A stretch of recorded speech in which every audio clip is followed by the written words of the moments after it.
come accennavo, il sistema non solo è innovativo dal punto di vista normativo, perché il materiale viene considerato tutto rifiuto speciale nel momento in cui è contaminato da amianto.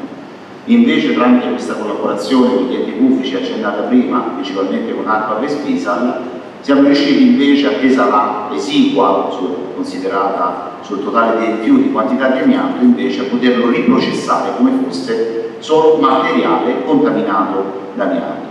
Ebbene, i presidi saranno tutto un sistema di tramoggio ovviamente e di vagli meccanici che, collaborando tra loro, selezioneranno appunto il materiale. Il sistema estrattivo avverrà attraverso l'abbattimento delle polveri con la presenza di carbon flow, quindi delle insufflazioni di acqua nebulizzata. Ovviamente tutto l'ambiente, come accennava l'ingegnere Valentini, sarà non solo confinato ma depressurizzato. Abbiamo potenziato molto il sistema di aspirazione di filtri all'interno. Ci sarà una piccola cabina di regia all'interno dei capannoni proprio per utilizzare domotica e remotizzare tutto il sistema di controllo. Abbiamo spinto molto ovviamente anche tutto il sistema di monitoraggio, non solo monitoraggio ambientale, per verificare che i presidi messi in atto siano dei presidi efficaci, fisicamente efficaci, ma abbiamo spinto molto anche il monitoraggio ovviamente sui lavoratori, ampliando quelle che sono le necessità e quindi controlleremo molto di più. Accennavo a questo software, poi la fortuna a volte aiuta gli audaci, e proprio questo Spisal in via sperimentale uscirà a ottobre-novembre con un software di controllo proprio per l'amianto e per i metalli pesanti, che sono i due contaminanti che ci preoccupano in questa discarica. Questo software di controllo noi lo vorremmo utilizzare in maniera sperimentale, ma non farà altro che ulteriormente ovviamente implementare soprattutto i presidi di monitoraggio, incrementando le frazioni di tempo, ovviamente i set analitici che dovremmo fare.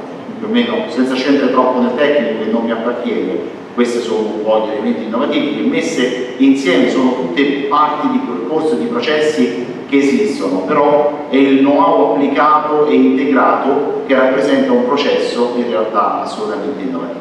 Grazie. Mi scusi, ma visto che c'è la tettoia c'è tutto l'ambiente, ci sono 6.000 metri quadri, viene tutto coperto. Adesso verrà ovviamente ottimizzato, di questi 6.000 metri quadri che è già il capannone esistente, verranno creati degli ambienti all'interno depressurizzati, confinati ovviamente, con tutto il sistema di teli, di aspirazioni e questa piccola cabina di regia ovviamente all'interno. Oltre a questo ci saranno tutti i sistemi di lavaggio, ovviamente sia dei materiali che dei mezzi, che in entrata e in uscita. Torno a ripetere, è una filiera applicata che rappresenta una innovazione.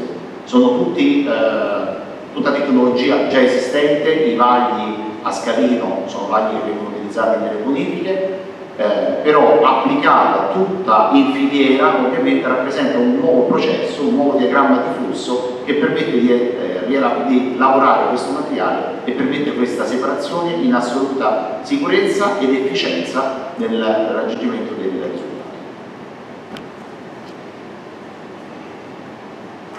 Sì, buongiorno.